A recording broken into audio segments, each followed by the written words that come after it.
Bienvenue à tous sur 13e rue pour de nouveaux faits Carl Zéro. Nous sommes à Guermantes. Alors Guermantes, site classé des vallées de la Brosse et de la Gondoire, mais on n'est pas ici pour faire du tourisme. C'est ici qu'a eu lieu en 2003 la disparition d'une fillette dont toute la France n'oubliera plus jamais le visage, Estelle Mouzin. Nous avons voulu savoir pourquoi cette enquête n'a jamais débouché. Où a-t-on cherché Estelle? Mais où surtout ne l'a-t-on pas recherchée? Que faut-il faire? Jamais une affaire de disparition d'enfants n'aura été à ce point médiatisée et n'aura connu autant de rebondissements, malheureusement tous soldés par l'échec. Alors Estelle Mouzin, comment et dans quelle direction faut-il relancer l'enquête? On n'a rien trouvé. Pas une chaussette, pas une écharpe, pas un mouchoir. On ne sait rien. Quand il n'y a pas de lien entre l'auteur et la victime, quand il n'y a pas de traces sur les lieux, sur quoi on enquête, sur pas grand-chose, c'est pas évident du tout. Alors c'est vrai qu'il y a eu jusqu'à présent de nombreuses fausses pistes. Et tous les journalistes qui appellent, alors est-ce que c'est elle, est-ce qu'on l'a retrouvée, où on en est? Et chaque fois qu'il y a une piste, ils y croient, ils m'appellent en disant cette fois-ci c'est bon, ils t'ont dit quelque chose, tu veux pas le dire mais ils t'ont dit. Mais je dis non, attendez, on reste, on attend. Est-ce que le crime est parfait ou est-ce que c'est nous qui sommes imparfaits?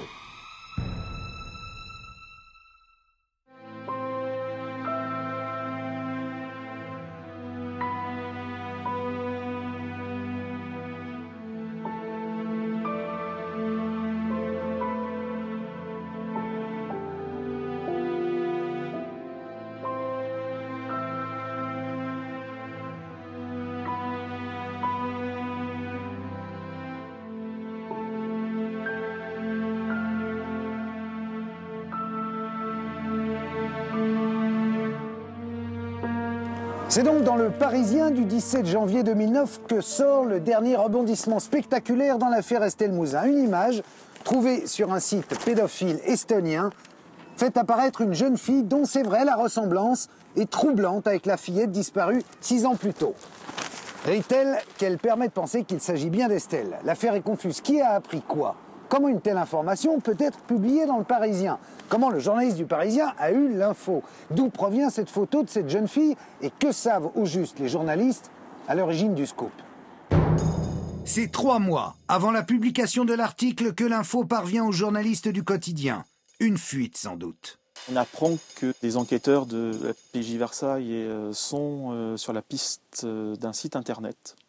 Un site internet estonien, pédophile, parce que un internaute qui a consulté ce site a cru reconnaître sur une image en page de garde de ce site une photo ressemblant à la petite Estelle vieillie. Le site estonien est placé sous surveillance par la police spécialisée. Des commissions rogatoires internationales sont lancées. Le dossier Estelle retrouve soudain une actualité brûlante. Après tout, c'est peut-être elle. La ressemblance, en tout cas, est troublante. La juge prend une décision difficile et courageuse. Elle décide d'informer le père d'Estelle Mouzin et de lui montrer cette photo qu'elle lui présente au mois de novembre. Quand tu regardes la photo, pour toi, c'est elle ou pas? Moi je suis incapable de dire ce que ça peut être, je suis incapable. Peut-être que c'est parce que je ne veux pas le faire, inconsciemment, mais je ne sais pas interpréter cette photo. Il faut dire que la photo qu'a vue Éric Mouzin est beaucoup plus choquante que celle présentée au lecteur du Parisien. Le cadre n'est pas le même, tout est dévoilé.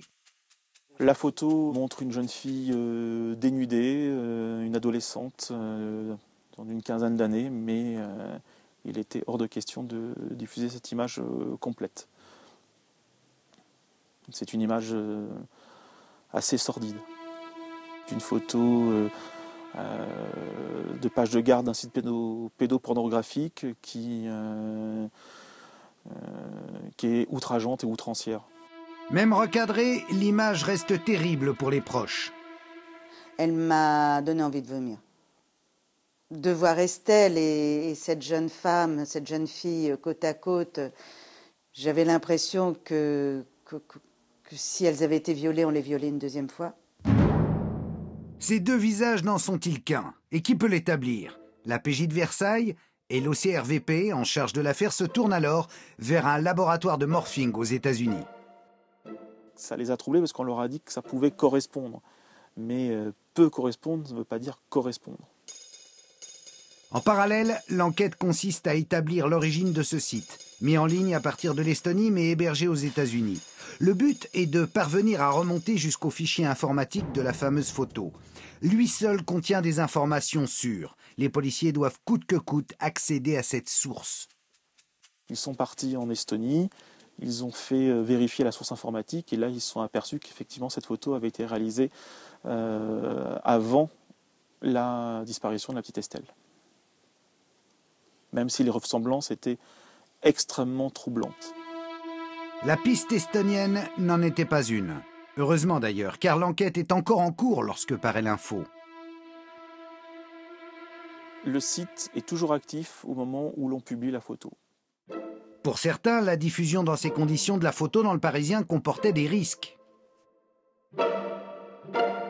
Si cette piste avait été sérieuse, le détenteur de la photo aurait pu le détruire, aurait pu la faire disparaître de son ordinateur, aurait pu préparer une explication et la piste se serait naturellement coupée. Peut-être que ça aurait empêché la vérité d'émerger.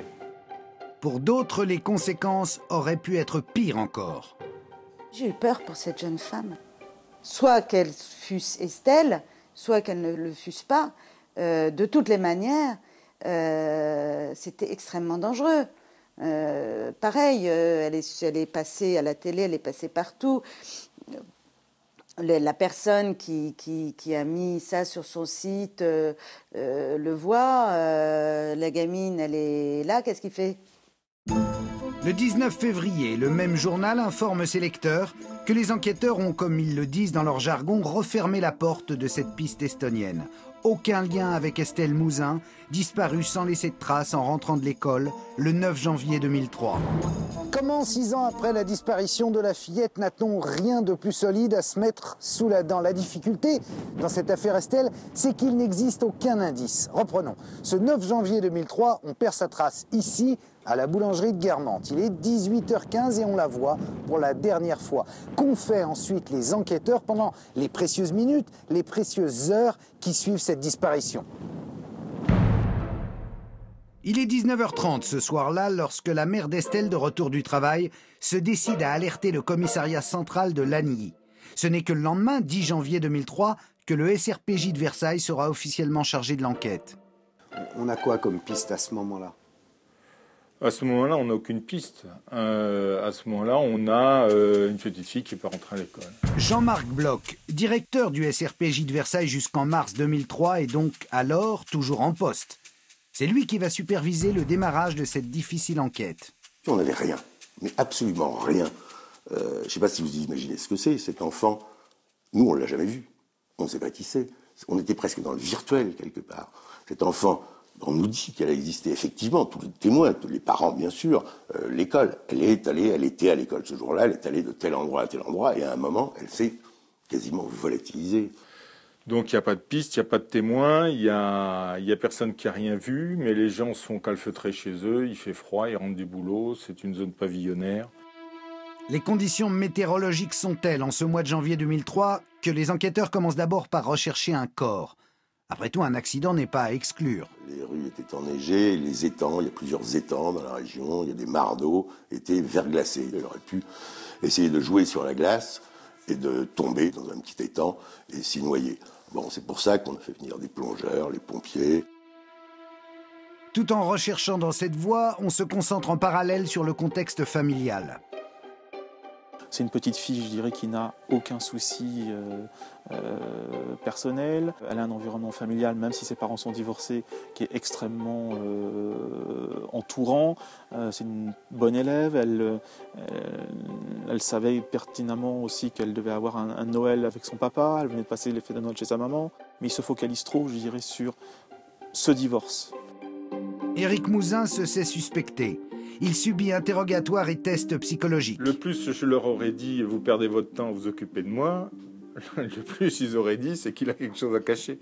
Donc autant collaborer tout de suite, mettre tout à plat. Moi j'ai donné mon carnet, mon agenda électronique, mon carnet d'adresse électronique, tous les numéros de téléphone qu'il y a dedans. J'ai raconté tout ce que j'avais à raconter. À eux de faire, à eux de vérifier. Ce que je veux, c'est retrouver Estelle. Je n'ai rien à cacher.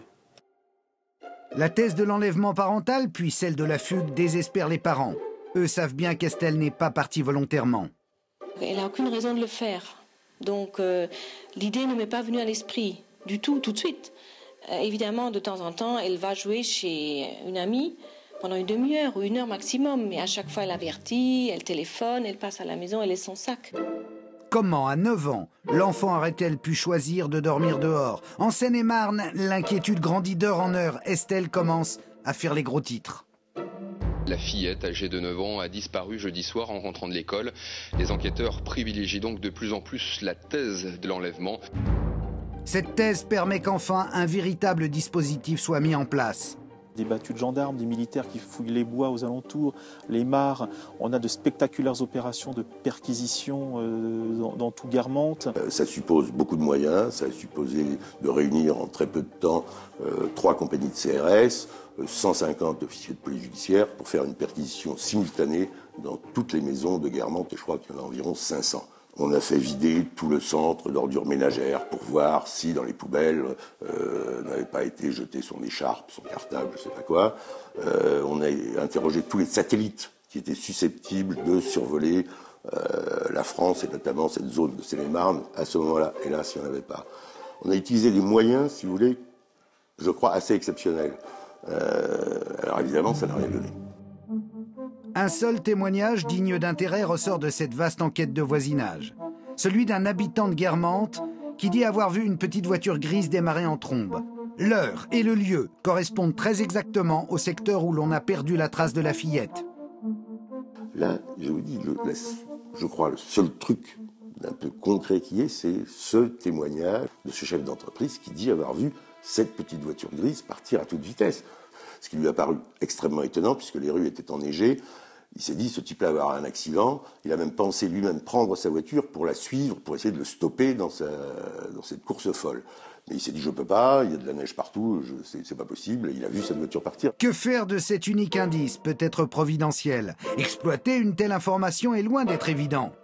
J'ai demandé à tous les services de police de France et de Navarre d'interpeller les conducteurs de petites voitures grises.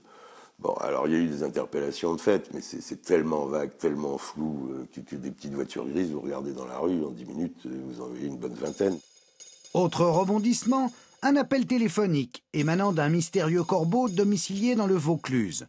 L'homme a appelé et laissé 2 messages, l'un à l'école, l'autre chez la mère d'Estelle.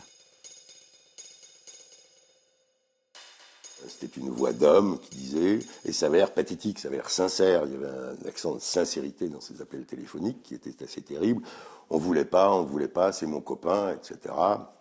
Mais on va la rendre, on la remet dans le train.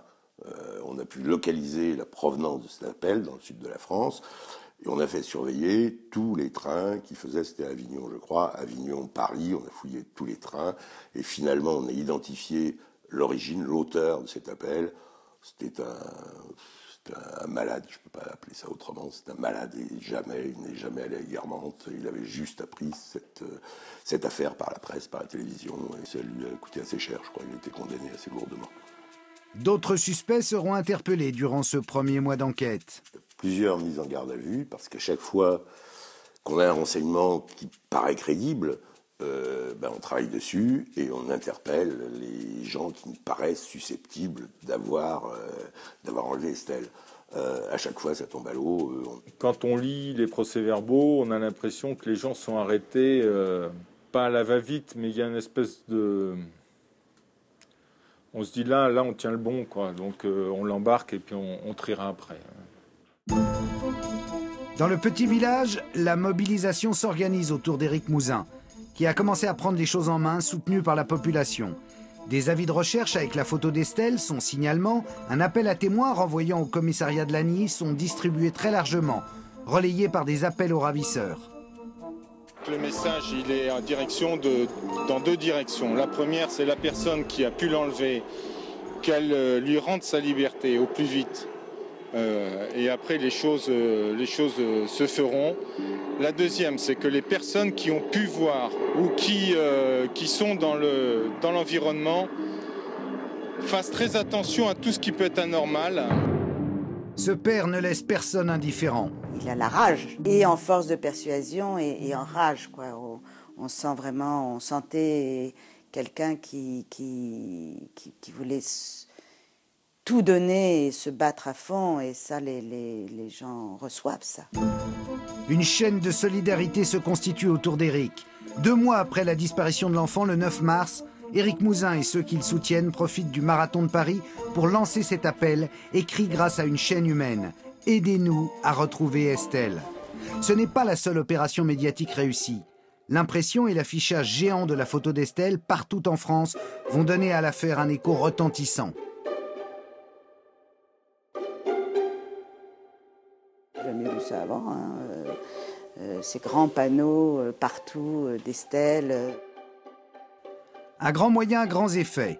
Nicolas Sarkozy, alors ministre de l'Intérieur, reçoit le père et la mère d'Estelle Mouzin et leur annonce la création d'une cellule spéciale chargée de l'enquête sur la disparition de leur fille. Pourtant, sur le terrain, ce sont les failles de l'enquête qui apparaissent de plus en plus nettement. Le juge d'instruction décide effectivement de passer au peigne fin tous les alentours de Guermantes, ce qui n'avait pas été fait jusqu'à présent. Et malheureusement, je m'en suis rendu compte après, c'est qu'on ne peut aller que dans les parties, dans le domaine public. On ne peut pas aller dans le domaine privé. On a un truc saupoudré de petites pastilles, mais on n'a pas tout vérifié. C'est encore bien plus tard que le juge redemandera au service de la DDE et d'exploitation des autoroutes de vérifier un espèce d'espace mal défini juridiquement, qui est tous les bas-côtés d'autoroutes, fossés de rétention et tout ça, qui sont à la fois du domaine public mais exploités par l'autoroute et qui n'ont pas été visités à fond. Les modalités d'intervention chez les habitants, les fouilles diligentées, c'est au final toute la méthode d'approche de cette enquête qui va être remise en question. Un sentiment se dégage, celui d'action menée au coup par coup, sans véritable concertation. Dans une enquête de ce type-là, il y a telle personne qui un jour n'était pas là, où on est passé 1 fois, 2 fois, 3 fois, mais on n'est pas passé la 4e fois, et donc on n'a pas été le voir. Il y a tel endroit, tel puits, tel étang, tel endroit qu'on n'a pas fouillé. Et on est incapable aujourd'hui de dire ça on l'a fait, ça on l'a pas fait. Coup de théâtre cependant, mais qui intervient en juin 2003, soit 6 mois après le 9 janvier. Une piste sérieuse se présente enfin. Au deuxième passage chez les habitants de Guermantes, il y a une petite fille qui dit « Mais vous avez oublié de parler de ce qui m'est arrivé le jeudi, alors de mémoire, 19 décembre 2002, où je vous avais dit, en parlant à ses parents, je vous avais dit qu'il y avait un gars avec une camionnette blanche qui m'avait demandé de monter avec lui. » Et donc là... on va se dire qu'il y a peut-être quelque chose à gratter. Et donc, un portrait robot est établi. La petite fille dessine une camionnette blanche sans signe distinctif et ensuite la reconnaît sur différentes photos. Pour le père, un autre détail troublant rend crédible ce témoignage de la petite camarade de classe de sa fille, qui dit avoir été abordée par cet homme l'année précédente. Cette petite fille, ça pourrait être le clone d'Estelle. Je pense qu'à 15 mètres de distance, le soir dans la rue, on est incapable de les distinguer. C'est la même taille, la même corpulence, la même coupe de cheveux, la même allure générale. Et elles étaient copines, donc je pense qu'à 15 mètres, on ne peut pas les reconnaître. Une camionnette blanche, un homme qui aurait circulé au volant d'un véhicule de ce type. Voici désormais ce que recherchent toutes les polices de France. Le portrait robot du ravisseur est placardé partout. Hélas, même muni de ce nouvel élément clé, l'enquête ne prendra pas un nouveau tour dans l'affaire Estelle. Pour les professionnels de ce type de dossier, c'est l'absence de recoupement qui fait cruellement défaut. On ne peut pas imaginer que celui ou ceux qui ont enlevé Estelle ce jour-là n'aient pas tenté de faire d'autres enlèvements, n'en aient pas fait postérieurement ou antérieurement, n'aient pas commis d'autres crimes. On n'enlève pas une jeune fille comme ça une seule fois dans un parcours criminel. Et c'est sûrement là que se trouve l'explication. C'est pour ça que nous avons demandé aussi que le dossier soit repris à zéro, qu'on réinterroge les enfants qui avaient subi ces tentatives d'enlèvement. Il n'y a pas qu'Estelle Mouzin qui a disparu en France et que l'on n'a jamais retrouvée. Souvenons-nous aussi de Marion Wagon, cette autre fillette qui s'était envolée à Agen un jour de 96. Estelle, Marion, que faire? Où rechercher ces gosses, ces nombreux enfants, parce qu'il y en a beaucoup d'autres, pour lesquels rien de ce qui aurait dû être fait ne l'a été. Marion, Estelle, la comparaison vient immédiatement à l'esprit entre ces deux affaires, entre ces deux visages. C'est vraiment ressemblant avec l'affaire de la disparition de la petite Marion. Marion avait 10 ans, elle a disparu à la sortie de son école. Elle a disparu entre midi et midi et demi. Estelle a disparu aussi à la sortie de son école. Ce sont deux petites filles qui ont disparu sans laisser de traces, qu'on a cherchées partout. Ce sont deux histoires qui ont été médiatisées. Ce sont aussi des parents qui ont créé des associations et qui se battent aussi un peu dans le même sens, quoi. L'association Estelle a pris modèle sur l'extraordinaire campagne d'affichage orchestrée en France après la disparition de la petite Marion. Autrefois, un enfant disparaissait, on mettait la photo dans les commissariats, dans les gendarmeries. Or, dans les commissariats, les gendarmeries, on n'y va pas tous les jours. Et c'est comme ça qu'on a pu distribuer 15 millions d'affiches pour Marion, dont 10 millions de packs de lait. Ces deux prénoms, ces deux portraits encore placardés partout, même des années après, tous les Français les gardent en mémoire. Pourquoi? C'est des gosses ordinaires, bien dans leur peau, avec un beau sourire, avec des yeux pleins de confiance. On n'a rien trouvé. Pas une chaussette, pas une écharpe, pas un mouchoir appartenant à ces deux petites filles. Et 12 ans après, nous en sommes au même point de départ, c'est-à-dire qu'on ne sait rien. Malgré l'absence de résultats dans ces deux enquêtes, ces combats menés par l'association La Mouette après la disparition de Marion Wagon et relayés depuis par l'association Estelle Mouzin ont au moins permis la mise en place en France, à l'été 2007, du dispositif Alerte Enlèvement. Je suis persuadée que si nous avions eu déjà ce système avant, lorsque Marion a disparu, que très vite on appelle comme ça la vigilance, je suis persuadée qu'on aurait peut-être eu des témoignages aussi bien pour Marion que pour Estelle. Bien d'autres disparitions toujours inexpliquées ont pâti de l'absence de mobilisation immédiate dans les minutes et les heures qui suivent un éventuel rapt d'enfants. Parce que si on remonte sur les 20 dernières années, on a les disparus de Lyon, on a les meurtres non résolus en Saône-et-Loire, on a des meurtres aussi, disparitions non résolues en Isère. Beaucoup d'enfants sont victimes, je dirais, de meurtres étranges et non résolus. Ce 2 mars 2009 au matin, Annie Gourgue de La Mouette et Anne Chanet de l'association Estelle Mouzin sont venues à la conférence de Rachida Dati qui reçoit les familles des victimes en grande pompe à la Chancellerie.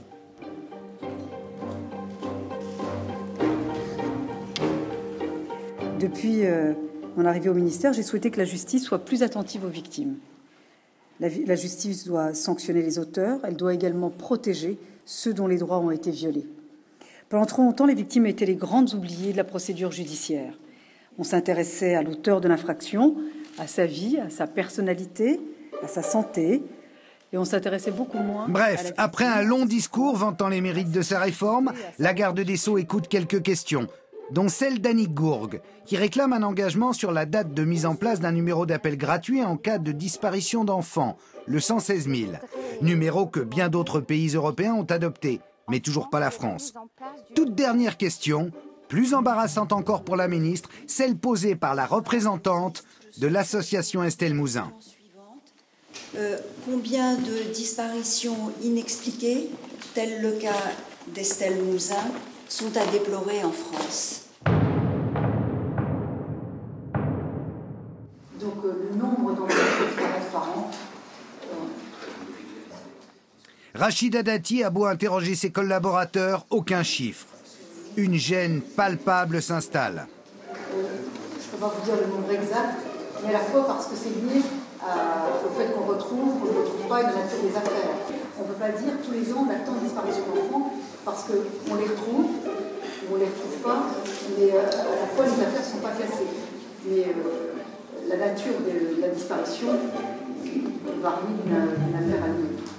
En 2001, j'avais demandé à un parlementaire de poser la même question à la garde des Sceaux, qui était à l'époque Madame Lebranchu, qui a été dans le même embarras, où elle disait en substance « Je ne peux pas vous donner de chiffres parce que c'est impossible ». La ministre de la Justice tente une session de rattrapage, encore plus incompréhensible. Je ne sais pas si le président au départ, on n'est pas disparition inquiétante. Ça part toujours par une disparition inquiétante. Ensuite, on est retrouvé, ça peut être un conflit familial. Donc, c'est pour ça qu'on... La France est un pays qui regorge de statistiques, où on sait par exemple combien de saumons remontent la Loire chaque année, mais à 100 près, on ne sait pas combien d'enfants disparaissent. La France vit encore sous un découpage judiciaire qui date de Napoléon.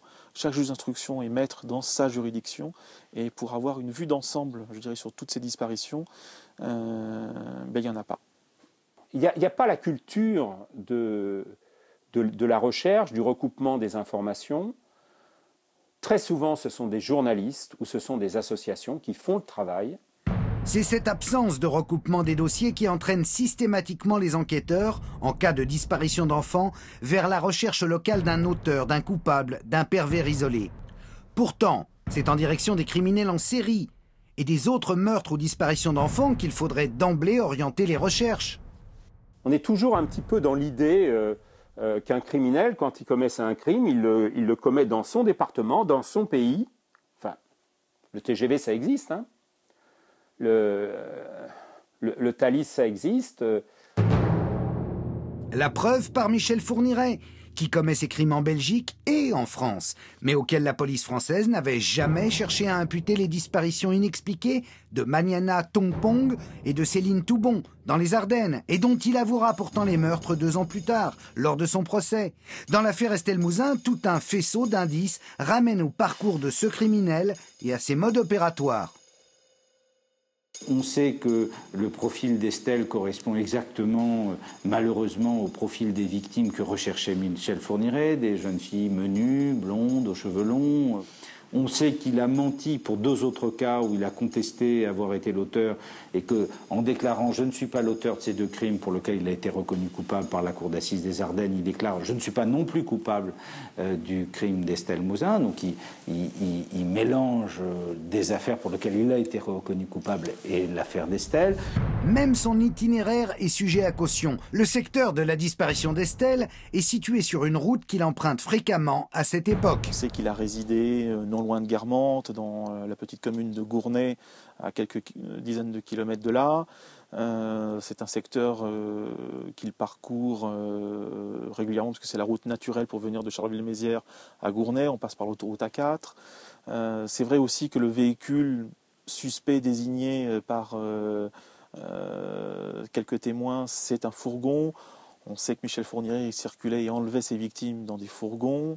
Curieuse coïncidence, elle aussi, cette copie d'une émission consacrée à la disparition d'Estelle Mouzin, retrouvée sur l'ordinateur personnel de Michel Fourniret lors de son arrestation. Un Michel Fourniret qui déclarera avoir des choses à raconter sur Estelle Mouzin et qui ira même jusqu'à adresser une lettre à son père. C'est une lettre incompréhensible. Moi, je perçois là-dedans la manipulation et la méchanceté. Si j'ai quelque chose à dire, je le dis. Mais lui, non. C'est je veux te rencontrer, je vais t'apprendre un petit peu, je vais te dire des tas d'horreurs, mais je te dirai peut-être quelque chose, quoi. Bon. Et en fin de compte, il a été décidé que ça ne présentait pas d'intérêt, et donc je n'ai pas rencontré Michel Fourniret. Bon, qu'il n'y est pas allé, qu'il ne s'est pas laissé manipuler. Dans cette affaire, Michel Fourniret avance un alibi. Il ne pouvait pas être à Guermantes ce 9 janvier 2003 puisqu'il a passé ce soir-là un coup de fil à son fils depuis son domicile. L'appel figure effectivement sur le relevé de sa ligne téléphonique. Mais cet appel ne peut-il pas avoir été passé par sa complice ? Son fils n'était pas là ce soir-là. Sa belle-fille dit moi, je ne me rappelle absolument pas avoir reçu un coup de téléphone de Michel Fourniret. D'ailleurs, il ne nous a pas appelés pendant des années. Monique Olivier qui dit à l'heure où l'appel a été passé, je travaillais, donc ça ne peut pas être moi qui l'ai passé, ne travaillait pas ce jour-là, contrairement à ses affirmations. Donc ce coup de téléphone ne prouve en soi rien du tout. Mais il reste surtout le nombre de crimes d'enfants qu'a avoué le pédocriminel. Il a dit lui-même, dans un interrogatoire que c'était en moyenne 2 par an. On a pu lui imputer 7 crimes, très clairement. Il en manque au moins une dizaine dans son parcours criminel. Pourquoi s'arrête-t-on de chercher ? Les Belges ne se sont pas résolus à arrêter là leur recherche concernant les possibles autres victimes de Michel Fourniret. La justice française, elle, a pour sa part mis le dossier en sommeil. Tous les professionnels réclament pourtant l'élaboration d'une cellule spéciale, continuant à travailler sur ce cas, avec des enquêteurs véritablement formés pour interroger Fourniret et lui faire avouer la liste de tous ces crimes encore inconnus. De temps en temps, il y a un policier qui va interroger Michel Fourniret, mais vous imaginez avec un pervers de ce type, si on ne connaît pas tout son parcours, si on ne connaît pas toutes ses ficelles, tous ses moyens de réponse, on n'obtiendra rien. Alors comment, sur la foi d'un simple alibi, d'un coup de téléphone passé le 9 janvier depuis son domicile, a-t-on pu écarter toute responsabilité de Michel Fourniret dans le dossier Estelle Mouzin? Guermantes figure sur son trajet à cette époque. Son utilitaire blanc est celui de l'homme que l'on recherche. La petite fille correspond très précisément au type physique de toutes ses proies. Et il est lui-même tellement ambigu lorsqu'il aborde ce dossier. Recouper plus méthodiquement ce parcours criminel hors norme est une nécessité. Récapitulons. En France, on ne connaît pas le nombre exact d'enfants disparus. Jamais. On ne centralise ni ne recoupe les nombreux dossiers qui restent inexpliqués, comme ceux des disparus de Lyon, de Saône-et-Loire, d'Isère, etc. Et même lorsqu'on a affaire à un criminel en série de la trempe d'un Michel Fourniret, tous les efforts ne sont pas faits pour reprendre le dossier suffisamment en amont afin d'établir la liste définitive de tous les crimes qui pourraient lui être attribués. Dans le cas d'Estelle Mouzin, comme d'ailleurs pour la plupart des autres cas de disparition d'enfants, c'est encore et toujours un prédateur isolé qu'on recherche. Quant au réseau de pédocriminalité sur Internet, ces pistes ne sont jamais prises en considération. Or, pour les associations qui, elles, se donnent la peine de trouver les chiffres, ces réseaux existent bel et bien. Moi, je rappelle quand même que depuis fin 2002, 627 mineurs ont disparu, ne sont pas rentrés à la maison. Où sont-ils ? Est-ce que ce sont des enfants qui ont grandi et qui sont en errance? Sont-ils victimes d'un accident de la circulation? Sont-ils dans des circuits de prostitution enfantine? Et ça existe. Je veux dire, il ne faut pas le lier, il ne faut pas se voiler la face. En France, on se voilerait la face non pas sur l'existence des sites pédophiles, mais sur le fait que les mafias à l'origine de ce business seraient à ce point organisées qu'elles iraient même, peut-être, jusqu'à commanditer certains rapts d'enfants.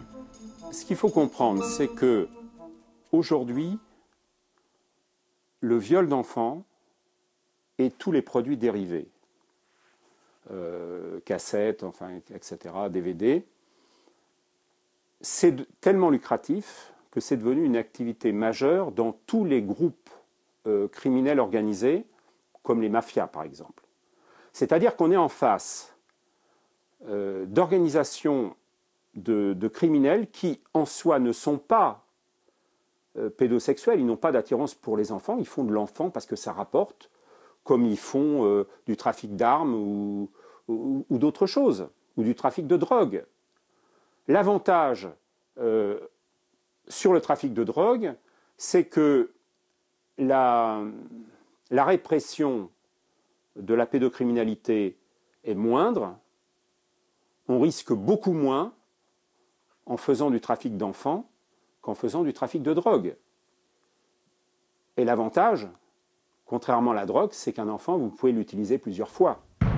Dénier à ces réseaux leur importance réelle est un travers français dont ce journaliste a souvent fait les frais lors de ses nombreuses enquêtes. Il déplore que dans 3 cas seulement, entre 95 et 98, des condamnations contre des auteurs qualifiés de réseaux aient été prononcées par les tribunaux français. Les réseaux Taureau Bravo, Ado 91 et Achille. Et curieusement depuis, plus aucun. Dans des affaires dans lesquelles vous trouvez 5, 10, 15 personnes qui sont impliquées dans des viols d'enfants, on vous explique que ce sont des prédateurs individuels qui se connaissent, mais surtout pas des réseaux. Dans la réalité, il y a le fait que Internet existe, qu'Internet est un réseau, qu'il met en réseau des individus seuls, mais aussi des groupes d'individus, et qu'il faut prendre tout ça en charge pour marquer des points dans cette lutte.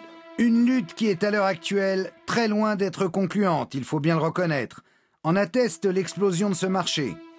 Je vais vous donner un chiffre. Et ça, nous le savons bien évidemment par Interpol. Les pornocrates ont fait un bénéfice en 2006 de 21 milliards de dollars. Cette manne transitant sur le net, c'est le bénéfice estimé du total des téléchargements de fichiers pornographiques et pédopornographiques. Estelle a-t-elle été victime d'un pervers isolé, d'un serial killer jamais arrêté, de Michel Fourniret? A-t-elle été victime de ces réseaux de producteurs d'images pédopornographiques capables, peut-être, de susciter des enlèvements d'enfants pour alimenter ce marché extrêmement lucratif? Faut-il se contenter de poursuivre les recherches uniquement dans le monde réel, ou ne faut-il pas plutôt commencer par passer au crible cet espace virtuel, ce réseau mondial d'Internet? Qui dit qu'il ne fourmille pas d'éléments d'information dans le cas de certaines disparitions d'enfants inexpliquées à ce jour? À Budapest s'est tenue du 11 au 14 mars 2009 l'Assemblée générale de Missing Children Europe, une ONG dont les membres n'hésitent pas à faire le lien entre les disparitions d'enfants et la mise en ligne de ces fichiers pédophiles, un phénomène en plein essor sur la toile. Ce regroupement d'associations européennes combat sur tous les fronts. Premier axe, l'élargissement à l'échelon européen des dispositifs du type alerte enlèvement. Regardons par exemple le cas de Madeleine McCann qui est disparue au Portugal. On n'a pas immédiatement pensé que c'était un rapt. Les investigations ont commencé au niveau local alors qu'on était tout près de l'Espagne et que l'enfant très vite aurait pu passer en Espagne, qu'on était à la côte, qu'aussi l'enfant aurait pu aller au Maroc, au nord d'Afrique. Il est vraiment souhaitable que dans un cas pareil, où il y a un enlèvement, une disparition qui est très proche d'une frontière, on puisse immédiatement avertir le pays voisin pour que l'alerte soit également lancée dans le pays voisin. Le secrétaire général belge de Missing Children Europe avance l'exemple du petit Ennis, enlevé à Roubaix le 15 août 2007. Souvenez-vous. J'étais à l'époque en vacances en Bretagne, 800 km de Roubaix. J'étais continuellement au courant. Un enfant a été enlevé. Ceci est une alerte enlèvement du ministère de la Justice. Cheveux courts et noirs. J'aurais été dans ma ville natale à Courtrai, qui est séparée de 10 à 15 km de Roubaix, mais où il n'y a plus de contrôle aux frontières, puisque les deux pays font partie de la zone Schengen et où l'on peut se déplacer en 15 minutes de temps, l'on va de Roubaix à Courtrai. En tant que membre du public, je n'aurais pas été, on n'aurait pas fait appel à moi en tant que membre du public de la même manière qu'on l'aurait fait à 15 km de là en France. Au-delà de la nécessité de cet élargissement des dispositifs d'alerte enlèvement au sein de l'espace Schengen, ces associations se mobilisent pour lutter ensemble efficacement contre la pédocriminalité sur le net. L'une des dimensions les plus choquantes de ce commerce, pourtant partout ou presque qualifié d'illégal, c'est que ces transactions puissent s'effectuer quasiment au grand jour. Comment est-il possible qu'avec une carte de crédit, on ne puisse pas acheter 3 kilos de cocaïne et que l'on puisse acheter un enfant ou un DVD sur lequel il y a des viols d'enfants, ce qui est pareil, qu'on ne vienne pas me dire que c'est virtuel. Derrière chaque image virtuelle, il y a un enfant réel. Pour mettre fin à ce paradoxe, une coalition financière vient d'être élaborée et tous les organismes de paiement par carte bancaire y ont adhéré. C'est un pas de géant qui est franchi dans la lutte contre ce commerce. Les cartes de crédit ne vont plus financer ces activités parce que les sociétés vont bloquer les paiements pour ces sites. Comme ça, on peut même empêcher ce qui est vraiment une activité financière de la part de ceux qui exploitent ces sites Internet. Ces sites dont les contenus regorgent de matériel et dont les bénéfices explosent devraient donc être rapidement, sérieusement mis à mal. Pour chaque pédophile qui est arrêté, en général, on trouve chez lui environ 400 à 500 000 photos d'enfants. Et donc c'est un commerce qui est extrêmement profitable et on essaie justement, et qui est sans risque. Et on essaie justement que ce commerce soit non plus profitable, mais aussi risqué, et que donc il s'arrête et que ces gens qui en profitent vont faire un commerce avec une autre marchandise que les enfants. Rendre plus efficaces les coopérations judiciaires et policières permettant les arrestations partout en Europe de cybercriminels, tel est aussi l'objectif de cette fédération. Les progrès sont là. L'Espagne et l'Autriche ont ainsi récemment réussi des gros coups de filet internationaux. Quant à Interpol, son opération Vico a fait le tour du monde fin 2007. Après défloutage, l'identification du visage d'un Canadien avait été possible, permettant ensuite son arrestation en Thaïlande, là où il venait commettre ses viols.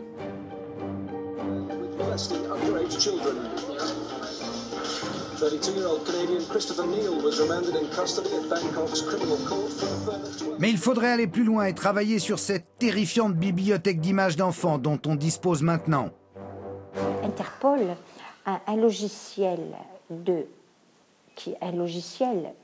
où il y a 650 000 photos. C'est un logiciel mondial. 700 enfants seulement dans le monde ont été identifiés, dont 43 en France.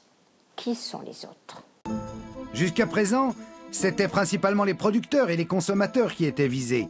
Cibler l'identification des enfants constituerait un nouveau cap dans cette lutte. Cela pour parvenir à mettre un nom sur tous les visages, et notamment sur celui de cette jeune fille, qui, si elle n'est pas Estelle Mouzin, n'en demeure pas moins une enfant victime. Et Estelle, me direz-vous, pourrait-on la retrouver en épluchant tous ces visages d'enfants archivés sur le net? Personne n'a encore véritablement travaillé dans cette voie. Pendant ce temps-là, c'est ici à Guermantes que l'on se rassemble et que la mobilisation se poursuit année après année, tous les 9 janvier depuis 2003, derrière Éric Mouzin, avec évidemment tous les bénévoles de l'association Estelle, et puis la population qui reste solidaire et plein de gens qui viennent de toute la France. Et aussi, Éric, tes autres enfants, Arthur et Lucie. Qui sont de toutes les marches, oui. Qui sont là aussi, qui n'oublient pas.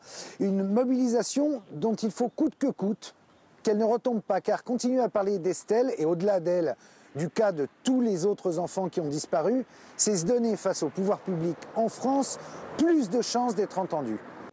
Et les médias jouent pour cela un rôle crucial.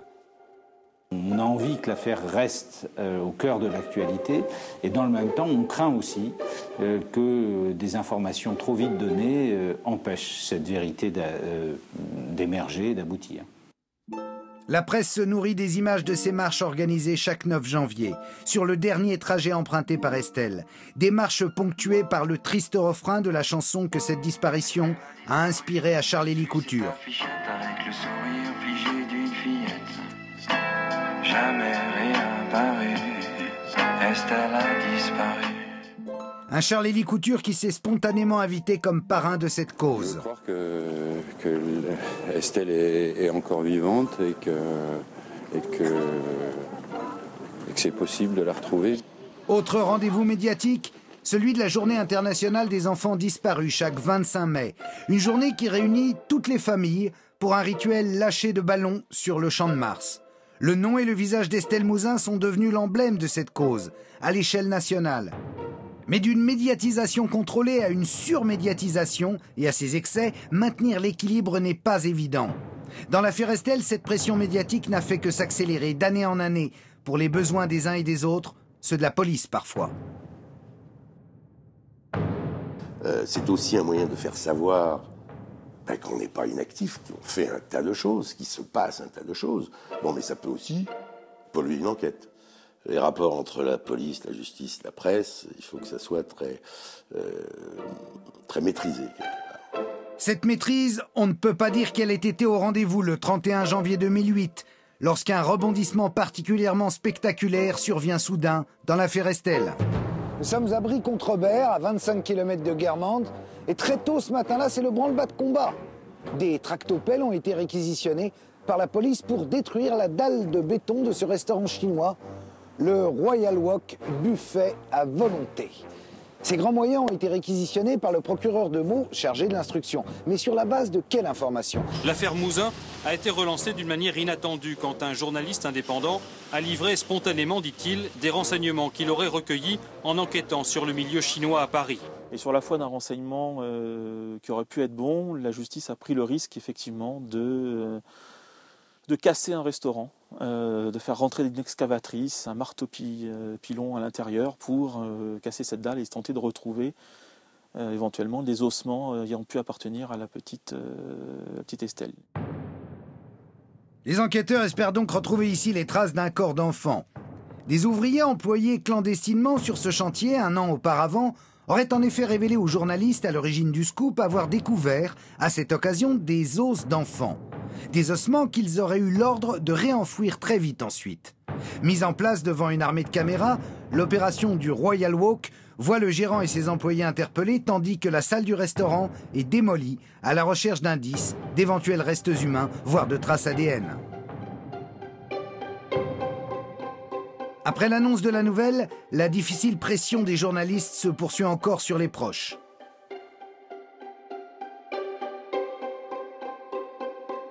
Et tous les journalistes qui appellent, alors est-ce que c'est elle, est-ce qu'on l'a retrouvée, alors où on en est, c'est très très dur à vivre pour les parents. Le sous-sol du Royal Walk de Brie-contre-Robert ne contenait pourtant pas le moindre élément ramenant à l'affaire Estelle. Circuler, il n'y a rien à voir, tel sera le message adressé, dès le lendemain ou presque, par les enquêteurs de la PJ de Versailles, diligentés à grands frais sur cette piste. Les ossements exhumés par les tractopelles n'étaient en réalité pas du tout des ossements humains. Après expertise, il s'agissait d'os de chiens et d'animaux, notamment de moutons. Mais est-ce qu'on pouvait faire l'économie de cette piste dans ce dossier qui était jusqu'à présent lettre morte? Comment est-ce qu'on aurait pu supporter de ne rien faire? Non, il vaut mieux faire ce qui a été fait que de dire on attend, on va enquêter pendant des mois, des années. Non, ça ne veut rien dire. Non, enfin, à mon avis, dans ce genre de situation, il faut faire. Il vaut mieux faire que pas faire. On ne peut pas se permettre l'attentisme ou le laisser. C'est pas possible, c'est pas possible.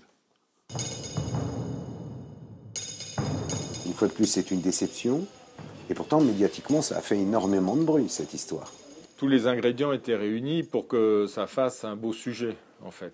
Le journaliste au courant, qui donne ses sources, le restaurateur chinois qui était peut-être pas toujours en règle avec tous les permis de travail de ses salariés. Enfin, tous les ingrédients étaient réunis pour faire une opération médiatique.